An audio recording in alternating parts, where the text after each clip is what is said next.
So, welcome everyone.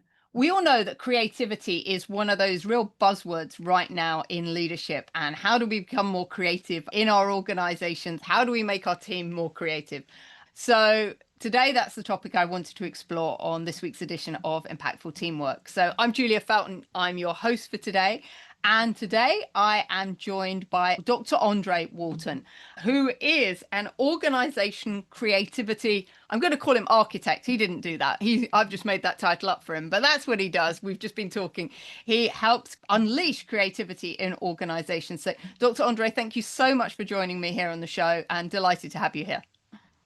Well, thank you very much, Julia. Really enjoying it. I love the new title. That's going to be hammered on the front of my door, when we finish it. Well, it just seems so appropriate when we were just talking prior to the show about what you did. So I'm just really curious, what got you interested in creativity? It's not kind of one of those, you go to university and they say, you should be, a creative person, and do a role in creativity, right? You're a lawyer or you're an accountant, or maybe you're an artist or a potter or something. So I'm curious, what fueled your interest in creativity and then to bring creativity to the workplace? Well, I've always been right in the middle of creativity. Both my parents were highly creative. My dad went from an East London background to become a world-renowned artist. He was actually 60 when I was born, and my mother also one of the first students actually to be accepted into Reading's fine arts program at the age she Oh, wow. was. And she was 25 when I was born. So, that gives you some idea of the fact that creative people have a tendency to use social norms in a rather kind of loose way, a loose guy. We don't need to follow them to the letter. I myself had actually in grammar school days, I had all the sciences and math and all that kind of stuff. And my first job when I left school was as a graphics designer for a publishing company. So you could probably still hear the rumbling of my grammar school career advisor turning in his grave. And so I went back to the sciences. I became a research physicist in my 20s in the area of ultrasound and started inventing things. And Okay. I took three of my crazy inventions to become world leaders in their field. One in the Oh, area amazing. of physics, and then a microphone that dear old Frank Sinatra wouldn't get on stage without for the last 2 years of his life. So quite a wide sort of spread there. But that was 15 years of entrepreneurship. I had offices Ah, in here in the US and in the UK and 35 distributors around the world, and it became quite a serious business. And the third strand really is coaching and teaching. When I went back to school, as they say over here, I obtained a PhD in social psychology, and organizational creativity was my focus. And that was fascinating for me because it gave me the opportunity to really nail down some really solid facts about creativity. To some extent, creativity it's a little bit of like a piece of wet soap, isn't it? You think you've got an idea about yeah. creativity, and the creativity somewhere that completely disputes what you were doing. So it gave me the opportunity to drill down a little bit deeper and have a look at things, in a very sort of much more fundamental kind of way. And as we were talking about just before the podcast started here, that with the advent of functional MRI imaging, that world has just exploded. We can now watch what happens in somebody's brain when they're thinking. And that produced two fascinating conclusions. One was that, when we're thinking creatively, certain neural pathways light up in the brain. And then when we're Hmm. thinking analytically and deductively, very different neural pathways light up. And so this created the notion for me of balance between those two. And Mm. in winding the clock forward to close to the present day, I'm now specializing in coaching people with burnout. And one of the things Right. that I'm seeing is that people with burnout tend to have a very real bias towards this deductive analytical thinking process. And it's a very convergent process. It encourages people to focus in, to drill down. And the net result of that is you're actually driving yourself into a tunnel. And so Yeah. the notion of balancing that, and it's like a racehorse with blinkers on, that's what happens. And so adding creative thinking into the mix produces something very different, because that's a very divergent process. And so Mm. this whole sort of idea of having the balance between how we were thinking when we were 2, 3, 4 years old, which is very divergent. We don't know the world. We're looking everywhere around us to see where Yeah. this new piece of information fits in. And then the convergent one, which is our adult way of thinking. We praise people for their deductive analytical capabilities much more than we praise them for things from the other side. Yes, he's a very creative person, and so, we've got this kind of bias that needs redressing if it's going to be healthy. Yeah. And I love that. I just want to highlight to everyone, what we were talking about there was this divergent versus convergent thinking, and how creatives have got this really divergent thinking and, excuse the pun, big picture, right? Divergent, seeing out everywhere, big perspective, versus what we see a lot within executives and business leaders when they get into that burnout stage, because we always told, aren't we, focus, pay attention, get really focused on what you're doing, and how that then can cause this convergent thinking. And the terminology we were talking about as well, things that just encourage that drill down, rather than big picture, you're drilling down to everything. So what are some things, some executives and some leaders listening to the podcast, might feel that they're on that route to burnout? What are some things that they can do to help them get more convergent thinking, and therefore start getting this balance between the two? What kinds of activities can people do, or strategies can they put in place? Well, there are three pillars to the programs that I run, and they're individually tailored to each person. But obviously, somebody out there listening can tailor them to themselves, and they basically hinge around relationships, recreation, and responsibilities.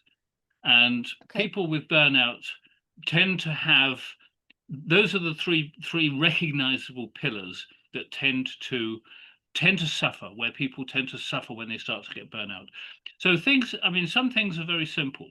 Making time to go for a walk. And Hmm. we sort of think, oh yeah, big deal. Everybody says go for a walk. Well, the interesting thing about going for a walk is that, the part of the brain that couples the left and right hemispheres actually increases in its data capacity. It's Right. called the corpus callosum, and we kind of think of first of all, the left brain, right brain having different purposes has been debunked some time ago. So, but Right. nonetheless, if we're going to get the most out of our thinking capacity, we do need to use both halves of the brain. And that little corpus callosum in the middle of the brain, considering how staggering the brain is, this is Yeah. in broadband terms, this is like, two tin cans and a piece of string. I mean, it's a pathetically data transfer, and I have no idea why Right. and how it evolved that way. And we can improve that by doing things that have physical regularity, but they don't require Hmm. any thinking. And it's no Yeah. coincidence that people often report their aha moments when they were walking the dog or something like that. Yeah. So it has that benefit. But also, if we can choose to go for a walk somewhere, really rather lovely, I mean, by the lake, a local park, somewhere natural, then the brain automatically uses different neural pathways than it did when we were focused in on wondering why our P&L isn't quite what we Hmm. expected to be last month. That whole process changes, and it's not a subtle process. It's not sort of, here in one circumstance we're using this neural pathway, and then a little way away we've got something else going on. These are totally different neural pathways, and so one of the things that people can do is to really realize that and say, okay, I'm going to make active steps to add things to my life that are not part of that analytical deductive neural pathway, and Mm. if we can use those, three R's, relationships often get damaged in the course to getting to burnout. So we can make deliberate efforts. We can say, okay, I know we talked about date night 5 years ago. We've done nothing about it. We need to have a date night every week. So things like that. You can also make subtle changes to your life to start to get used to the idea that this new neural pathway has validity. If you're driving to work, take a different route than you usually do. You go to the restaurant, don't automatically order the same dish that you always do, and maybe even choose a different restaurant. So bring in at a very subtle level changes to your life. I mean, we don't Hmm. want changes all over the place because structure does add, is comfortable to us, and we need structure Sure. when we're on the edge of burnout. But things that we can actively change that are positive and that start to change this way of thinking are incredibly valuable. Wow, that's really interesting. So just remind me, there were the three R's. We had relationships, recreation, and what was the third one? Responsibilities. Oh, responsibilities. Yeah. Yeah, I mean, quite often people with burnout tend, because of this very convergent way of thinking, they tend to reject other people. And they reject other people even when they could be delegating. So you tend to find people with burnout are on a vicious cycle in the sense that the more burnt out they become, the less able to delegate they become. So responsibilities is really about stepping back and saying, what is it that I actually need to do? What if I, Mm. sometimes business owners very seldom actually write a job description for themselves. Everybody Right. Yeah. around them's got a job descriptions, but they haven't. So, they end up sort of picking up the pieces from, one of my clients. Mm. He's got a $10 million business in England, actually. And I'm talking to him, I'm coaching him one day, and he gets interrupted by a few people.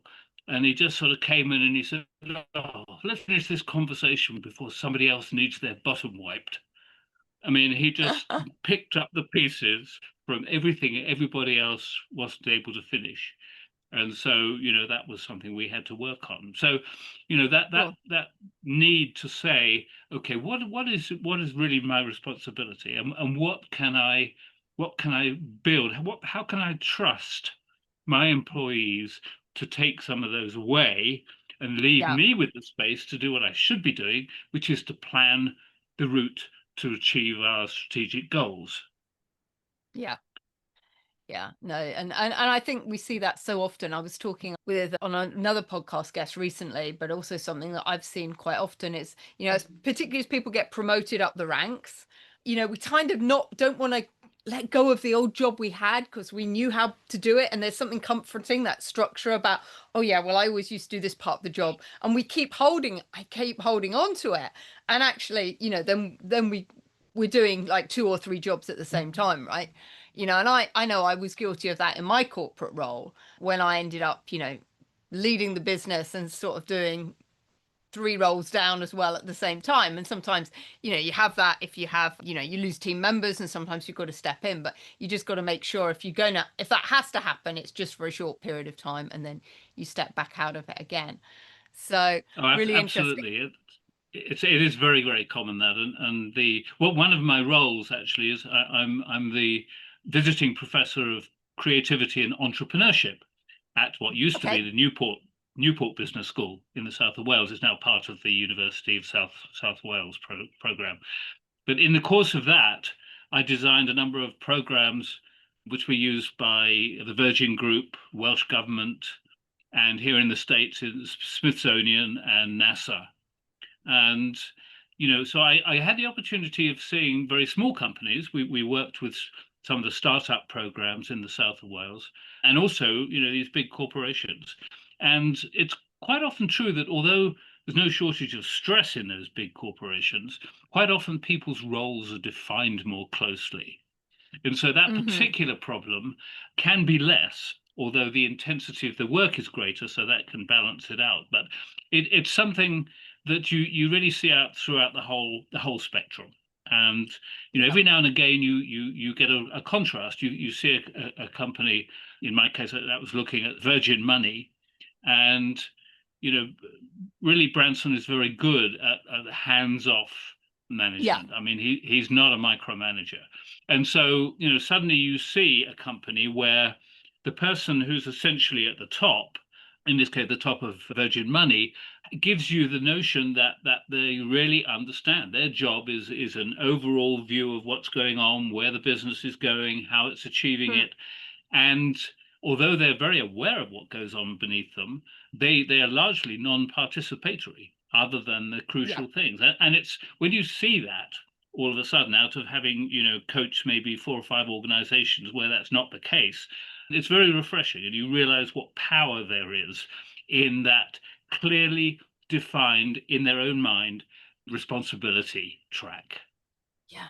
Yeah. And I often describe it as it's a bit like, these leaders are like a conductor of an orchestra, right? If you're the conductor of the orchestra, you don't run around and play the violin and then play the saxophone and then jump on the drums. You're there to direct everybody. And I Yeah, think it's funny because sometimes, it can sometimes feel in those roles of being that conductor of everything going on around you that you're not doing very much. And actually, you're doing so much because the symphony, the team, the business couldn't run without you doing that. But I yeah. think, we're so brought up, aren't we, to do tangible things and get results now. And often, when you're conducting, you don't get the result until the end of the symphony, right? When everyone's done their bit, and then you get the praise at the end. Oh, yes, you conducted it really well. And our instant gratification world is like, no, I wanted that 10 minutes ago or 10 hours ago. I think it's interesting you would mention that analogy. I'm a jazz flute player, Okay, I didn't and know that. Yeah. I had a jazz band in Portugal when I was living in Portugal. And one of the things that is interesting to me about that kind of space is that, in jazz, you are basically following. I mean, we didn't use sheet music in jazz, but you're following that musical structure. And then at the appropriate time, you're basically stepping out and very much doing your own thing. I mean, improvisation is Okay. such an important part in jazz. And when I'm Oh, wow. talking about team building, to me, team building should look like you've got, when necessary, you're operating in consort. And I mean, otherwise, your audience evaporates pretty quickly. And then when you need to, that there you are displaying your individuality. And so, and they're both crucial parts of that type of jazz. And I just see that as a good analogy for, what goes on in business when you're team building. The notion that Hmm. there is no I in team is Yeah. just so critically poor. I mean, it's just antithetical to the ability to display that thing. And people don't always realize that displaying your individuality is actually a crucial part. It's a drive that goes back to before we had language. It's how we created the human species as being diverse. I mean, it's and Hmm. so displaying your own abilities and being able to utilize your own skills, your own opinions, is such a crucial part of who we are. And it's very tempting for people, whether they're talking brainstorming or teams for a specific purpose, to forget that display of individuality being so crucial. Yeah. And we talk a lot on the podcast about the need for teams to be made up of diversity, diverse opinions, diverse thoughts, diverse perspectives, right? Because if we're all the same, we go back to the horse analogy, which I love, our little blinkers on and we don't see anything. And we've got to get all these different perspectives and into the frame. And also, we've been talking a lot about, how should we put this? How people bring different energies to a team. So somebody might be much more your creative in the team, right? Which is great. We call them game changers in the analogy and the work that I use. And they're the brand new ideas people. They're bringing the ideas to the team. But then that team don't work unless you've got somebody that we call a strategist who takes those ideas and that creative stuff and puts it into a big picture plan. And then you need somebody who comes along to implement and get it done. And then we need a polisher who refines it, that continuous improvement makes it better, tweaks it around the edges. And then you've got the playmaker in the middle that orchestrates it. So we need all these different types of people. Otherwise, you get what happens in business, and I see this a lot with entrepreneurs. You can get entrepreneurs who've got amazing ideas, but they never get them off the drawing board. Actually, they don't really get to be entrepreneurs. They're just super creative because they not got the business savvy to get the idea into a strategy so they can get some VC funding or whatever it is, and then make it work. So I think it was really interesting what you were saying at the beginning about the 3 products that you've launched around the world, because you've clearly been able to take that creativity, but also either you have the skills or you've partnered with people who've got the skills to translate your genius into something that can get executed. So perhaps you can talk a little bit more about that. Yeah, absolutely. Well, in my early days, I mean, literally, I built my businesses around 3 crazy ideas that I patented. Well, 2 of them were in medical physics, in ways of measuring ultrasound. People All were right. a little weird, scared of ultrasound imaging because it's shining on the unborn fetus, and they'd already been through the experience of thinking X-rays were totally safe, and realizing that perhaps they weren't. So that was one area. The second one was as a microphone in the professional music industry. And Mm. as I mentioned, Frank Sinatra actually last 2 years of his professional life wouldn't get on stage unless it was my mics on his piano. And so, Wow. yes, I built it. It was literally a sort of, I've got these ideas. I'm writing the patterns for them myself. I hope that works. I'm going to clear off the kitchen table and start building this stuff. And it was at that All right. level. And so, and taking it from that to having offices in Europe and here in the States, and distributing, Mm-hmm. 35 different countries and blah, blah, blah. Obviously, lots of changes. And one of the things that I see, especially in the as the professor for the Newport Business School, when I'm working with small businesses, is that transition that you talked about, or that difference in requirements at different stages of a business that you're talking about, you can see that as a linear projection. So somebody has a great idea, or a team, 2 or 3 people have a great Mm. idea. Yep. When they next get to, when they get to the next stage, I mean, when they actually launch it and then they start to build their business, what they don't necessarily realize is that they have to change. They have to either employ people who are Mm. capable of doing these various things, or they have to change their capacity, their role in the business. So Yeah. that sort of brainstorming cycle that you highlighted, where you need somebody with the crazy idea, you need somebody else to, a group will make a decision about it, then you need somebody else to start developing that, and how different those skills are. That happens linearly when you grow a business. And unless Yeah. you appreciate that, what you see very frequently is that, Mr. Creative Genius at the beginning has started to build this company, and the company has started to employ people and all that kind of thing. 2 years later, they turn around and say, well, we haven't produced anything new since the original idea. And that's because, Yeah. the original light bulb guy has now turned into a very poor manager.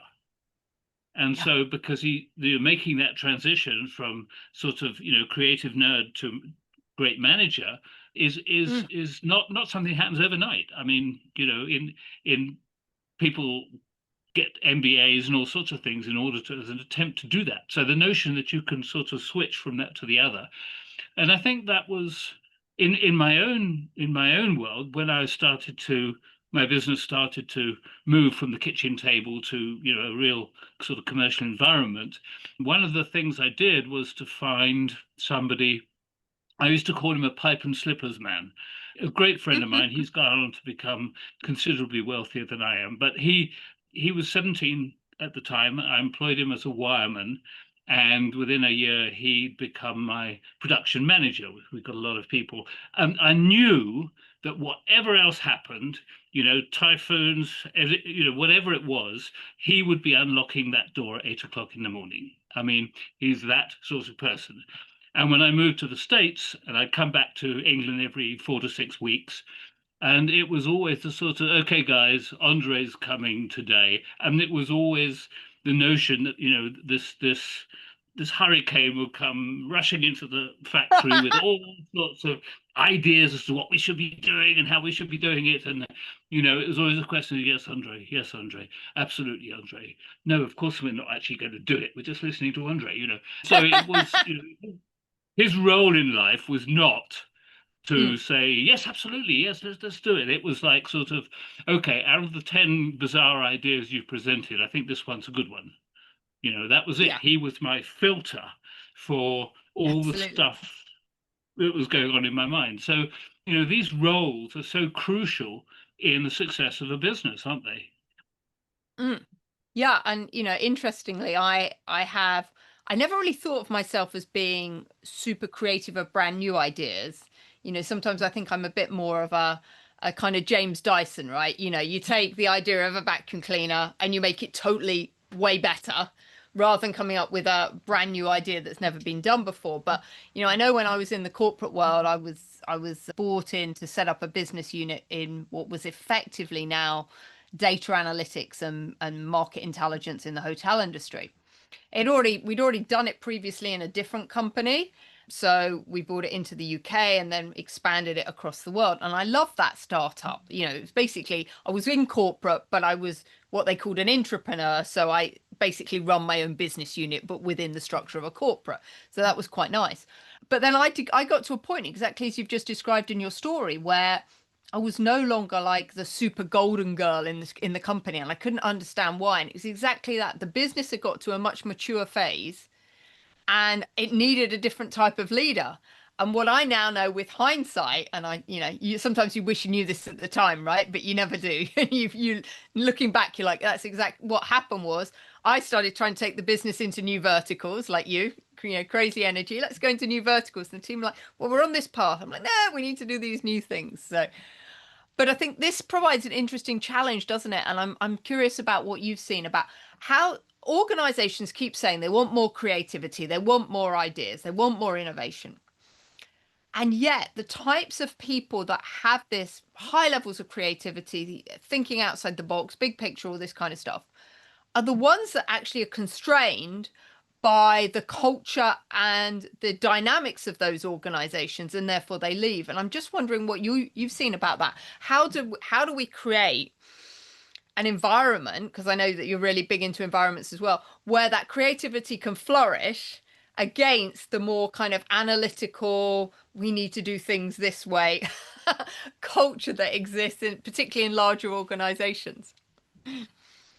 Yeah, it really is a challenge, and I think the post Second World War model of building corporations has some quite serious detrimental factors in it in today's world. And one of those is this. You can wind the clock back and see the notion that the CFO is going to be basically running the company, because all ideas have to go through that gateway, and you can Yeah. trace that idea back. There's a large publicly quoted business here in Reno, Nevada, that is now actually been taken over by an Italian business, but they're in an industry where they really needed innovation. I mean, without innovation, they're dead in the water. And here in Nevada, it's no surprise that this industry was in the gaming industry, which in Nevada means gambling. And so, and this company, they employed somebody who'd previously been very innovative, but but in software, but not in the gambling industry. Mhm. And they implanted him into their business and sort of sat back and waited for the plant to grow and great innovative things to happen. And it didn't happen at all. It was just, and the notion that was really where I entered the picture, and they didn't like what I had to say, which was that if you're going to want innovation and creativity in your business, it has to be a core value. It's not something Mm. that you can, we're going to put a little building at the end of the lot here with, and that's where all the walls are going to be padded, and all these kind of Looney Tunes who show up, on their bikes and in their sort of weird costumes, that they're going to be in there creating things. So just don't disturb them, and every now and again they'll pop out with some great ideas. The notion that it has to be a core value that includes things like, being able to take a risk, to be able to take a chance. Yeah. If you see the kind of machinations that companies will sometimes go through just when they're making an acquisition, I mean, it's all kind of bottom line based, the Yeah. notion that these two companies might have different corporate cultures that have to be integrated is often very secondary to all the how do we merge, the marketing practices, how do we merge the Yeah. finance, does this, so it's really very much the same with innovation and creativity. And you mentioned something earlier. I happen to call them champions. You need, if you're going in there to help a business become more innovative, you need some champions. And if Yeah. it's, let's say it's a sort of middle range kind of company with maybe two to 500 employees, something like that, you might have three or four discrete departments, and you'll need to have champions in that department who can basically carry the seed of innovation. They believe, you've done all your initial conversations and so forth, and some people will say, wow, Andre, I really get that, yes, let's go with it. And then others won't. And then Yeah. the stick in the muds can just stay where they are. That's fine. You need those Hmm. champions to get into the roots of the company and basically be able to say, come back to you and say, what, I think it would be really great if we could use these kind of processes. And so, you turn that into a kind of an equation for, then you put them all together and you take them to the board and you say, look, this is the kind of thing that our innovation audit produced. And so by that sort of process, you get into the roots of the company, that they respect creativity, they respect people who are creative, and they're prepared to basically fertilize those areas of the company. And Mm. this kind of superficial, adding on a few creative people, it just doesn't work, because everything's Yeah. against them. They don't like the environment they're working in because people don't Yeah. understand what they're doing, and more importantly, most of them don't even care. So Yeah. what incentive have they got to actually really be innovative and creative? Yeah.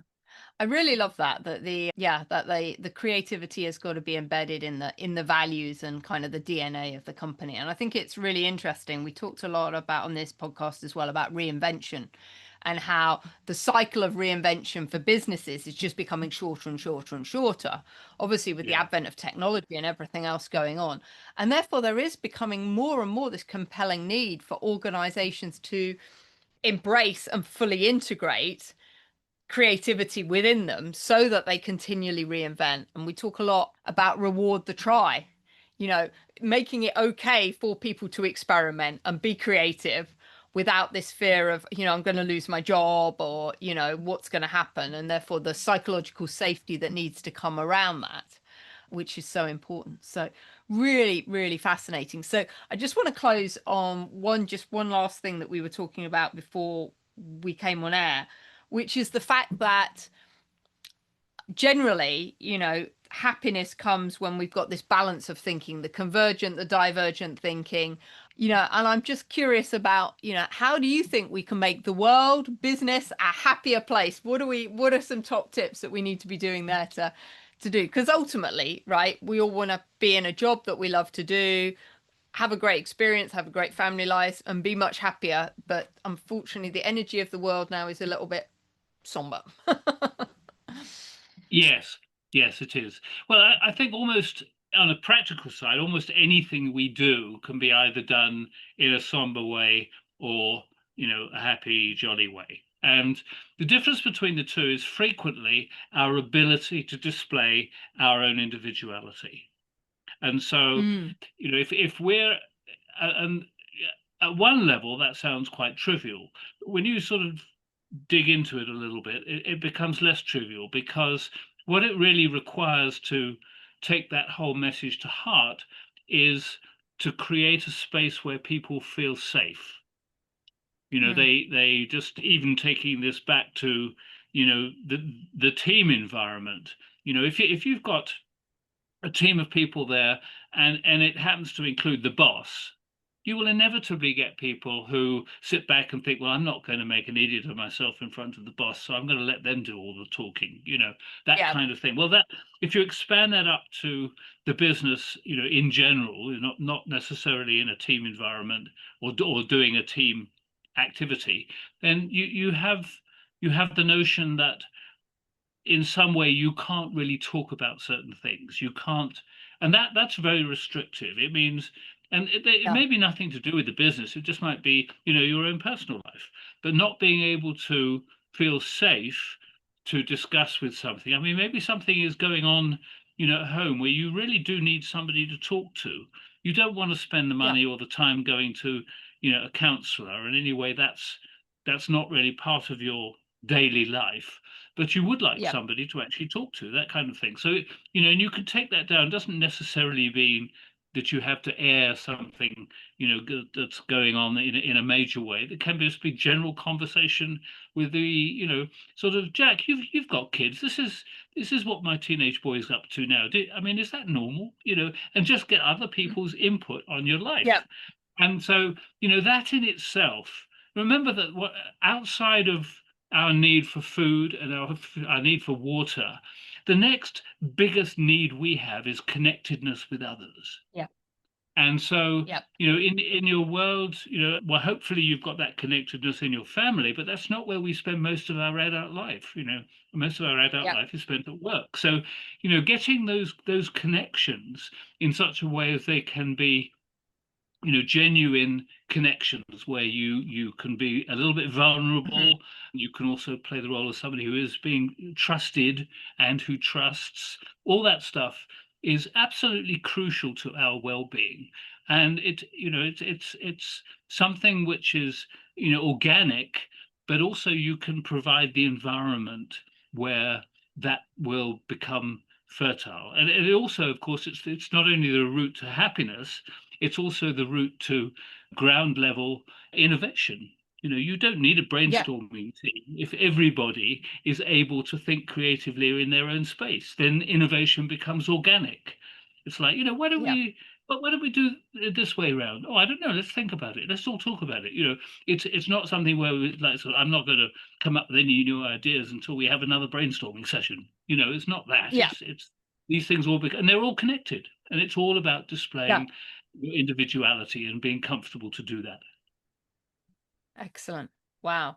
So we've been on a fascinating journey today, diving into creativity, individuality in the workplace, and also how that relates to burnout with your divergent versus convergent thinking. So really hope everyone has found today's session and this episode really, really valuable. I've certainly learned so much from Dr. Andre today. So thank you so much for coming onto the podcast and sharing your wisdom with us and your experiences. It's been amazing. So thank you so much for that. And my request just to all of the listeners is I just invite you for the next week to think about, in what ways can you add creativity into your day, into your life, and unleash it, because we've all got it, right? I think sometimes some of us think, oh, we're not very creative. I think we've all got creativity. It's just Yeah. in the way that we harness and unleash it into the world, and some of us are more prolific at that than others, but we've all got it. So once again, Dr. Andre, many thanks for joining us today, and for all the listeners, we'll catch you next week on Impactful the podcast. Thanks so much indeed. Bye bye. Thank you very much, Julia. Thank you.